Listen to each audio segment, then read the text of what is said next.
नमस्कार दोस्तों, दिल्ली में एक नई राजनीति का जन्म हो रहा है। कांग्रेस जो कभी सत्ता की गलियारों में काबिज हुआ करती थी, आज वही पार्टी मोदी जी के खिलाफ कब्र खुदेगी जैसे खतरनाक नारों को लगवा रही है। क्या ये वही कांग्रेस है जो जनता की उम्मीदों से कभी दूर ही नहीं हुआ करती थी? क्या ये वही कांग्रेस है? क्या ये वही पार्टी है जो सत्ता के लिए देश के मूल्यों को ताक पर रख रही है, जो हमेशा से सत्ता के लिए कुछ भी कर सकती है? क्या यही वो पार्टी है जो जनता के मुद्दों पर तो चुप है, लेकिन मोदी जी की असमर्थता दिखाने के लिए हर तरह के पैतरे और हथकंडों को अपनाए हुए जा रही है? जहां मोदी जी जो जनता से सीधे जुड़ा करते हैं, वो सत्ता में आने का हर रास्ता खोलते हैं, वहीं कांग्रेस वोट चोरी का मुद्दा उठाकर अपनी हार को छुपाने की कोशिश की जा रही है। जबकि सच यही है कि जमीनी हकीकत अब सबके सामने है। कांग्रेस ने जब अपने मंत्रियों से लेकर कार्यकर्ताओं तक मोदी जी के खिलाफ ऐसे घातक नारों को लगवाया, तो क्या ये उनकी सच्ची मानसिकता को नहीं दिखाता है? क्या कांग्रेस आज भी सत्ता की लालच में अपने नेता को बचाने के लिए इस तरह के उकसाने वाले बयान देगी? मोदी जी जिनकी राजनीति सीधे जनता से जुड़ी हुई है, आज सत्ता में वो है, इसलिए लोग ये बोल रहे हैं कि कांग्रेस सत्ता से बाहर है। और भगवान राम का लाख लाख शुक्र है कि जनता ने नकार दिया है। अगर मोदी जी सत्ता में है तो कांग्रेस की तो विशात ही नहीं है। इसलिए कांग्रेस की स्थिति अब स्पष्ट हो चुकी है, वह सत्ता से बाहर हो चुकी है। लेकिन सवाल यहां पर यह है कि कांग्रेस कभी क्यों नहीं समझ पाई कि आज के दौर में सच्चे मुद्दों की राजनीति होनी चाहिए।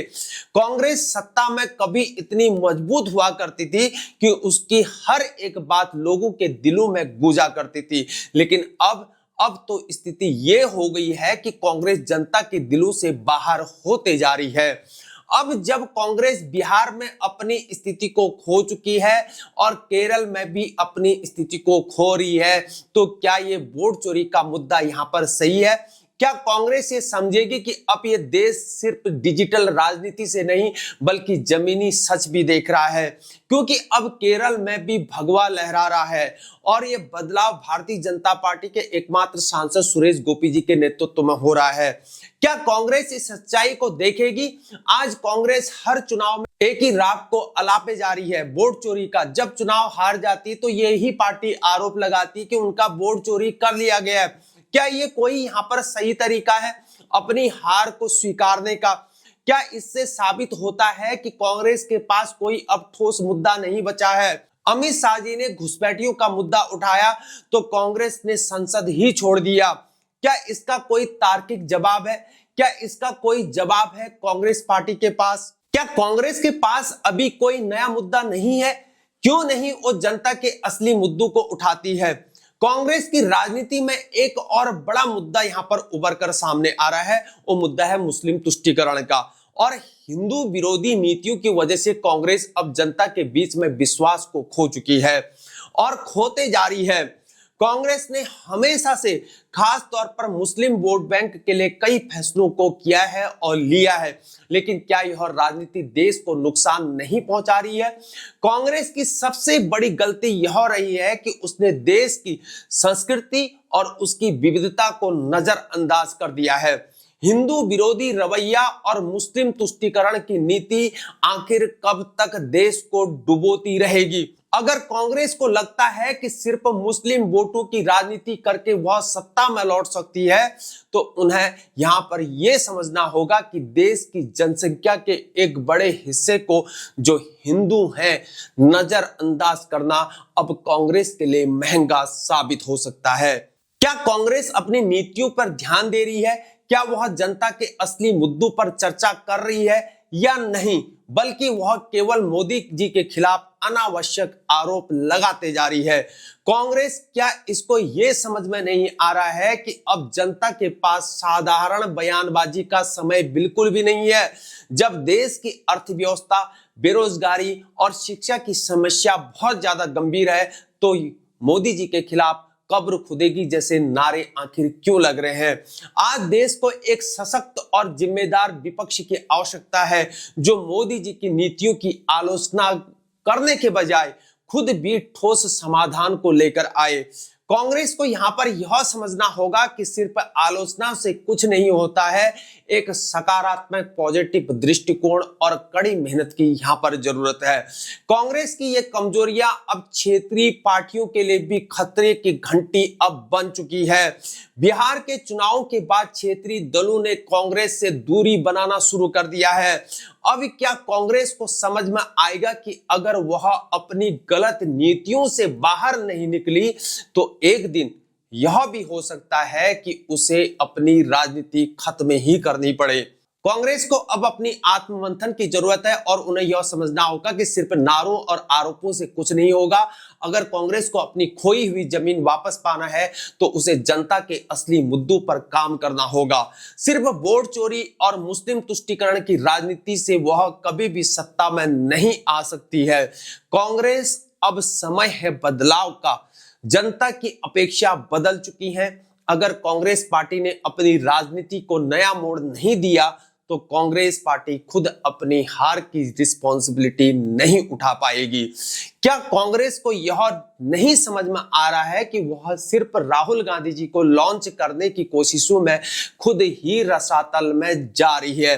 क्या कांग्रेस पार्टी को लगता है कि यही तरीका है राजनीति करने का? आज हम ये साफ देख सकते हैं कि कांग्रेस मोदी जी के सामने किसी भी सूरत में नहीं टिक सकती है। क्यों? क्योंकि मोदी जी जनता से सीधे जुड़ा करते हैं और उनका विजन यहां पर साफ है। वहीं कांग्रेस सिर्फ बेतुके नारों और बयानबाजी से राजनीति करने में लगी हुई है। कांग्रेस पार्टी की राजनीति अब पुरानी हो चुकी है और अगर कांग्रेस ने अपनी गलत नीतियों और मुद्दों पर यहां पर काम नहीं किया तो जैसे बिहार में कांग्रेस को नकार दिया गया वैसे ही देश के हर हिस्से में कांग्रेस फेल हो जाएगी या हो सकती है। जब तक मोदी जी और योगी जी जैसे नेता हैं तब तक कांग्रेस के लिए सत्ता में लौटना असंभव है और यह देश के हर नागरिक की आवाज अब बन चुकी है या बन रही है। और फिर अगर योगी जी का नाम सामने आता है तो राहुल गांधी जी का पीएम बनने का सपना क्या कभी पूरा हो पाएगा? क्या राहुल गांधी जी का पीएम बनने का सपना अब और दूर हो चुका है? क्या कांग्रेस को इस समय जमीनी राजनीति की असलियत को समझना चाहिए? कांग्रेस पार्टी अगर वोट चोरी का राग यहां पर अलापते रहेगी तो जनता नकार देगी। कांग्रेस पार्टी अगर अपनी हार को माने बिना इसे छिपाएगी तो कांग्रेस पार्टी सिर्फ अपनी खुद की कमजोरियों को और भी ज्यादा उजागर करेगी। क्या कांग्रेस पार्टी ये भूल चुकी है कि अगर चुनाव जीतने के लिए इतनी मेहनत नहीं की जाती तो केवल आरोप लगाने से कुछ नहीं होने वाला है? क्या ये स्थिति सिर्फ कांग्रेस पार्टी की नाकामी का संकेत नहीं है? कांग्रेस पार्टी अपनी खोई हुई जमीन को पाने के लिए क्या वह अब भी वही पुराने वादों से काम चला रही है? जनता अब यहां पर समझदार हो चुकी है और कांग्रेस पार्टी को यहां पर यह समझना होगा कि सिर्फ नारों और आवाजों से चुनाव को नहीं जीता जा सकता है। कांग्रेस को अब अपनी गलतियों का आत्ममंथन करना होगा क्योंकि अगर यह वोट चोरी की राजनीति पर नहीं रुकी तो भविष्य में यह पार्टी खुद ही खो जाएगी। दोस्तों, अगर आपको यह जानकारी सही लगी है, वीडियो अगर आपको पसंद आया तो हमारे वीडियो को लाइक करें, वीडियो को ज्यादा से ज्यादा शेयर करिए ताकि वीडियो अत्यधिक लोगों तक पहुंच पाए। अगर आप नए हैं तो हमारे चैनल को जरूर सब्सक्राइब करिए। हमारे चैनल को सब्सक्राइब करना ना भूलें। बने रहिए हमारे साथ और हमें फेसबुक में भी फॉलो कीजिए देशभक्त डायलॉग के नाम से। हमें ट्विटर में, एक्स में फॉलो कीजिए देशभक्त डायलॉग हीरा परिहार। इंस्टाग्राम में हमें फॉलो कीजिए देशभक्त डायलॉग और थ्रेड्स में भी हमें फॉलो कीजिए देशभक्त डायलॉग। बने रहिए हमारे साथ। अन्य रिपोर्ट के साथ तब फिर मुलाकात होगी। जय हिंद, भारत माता की जय।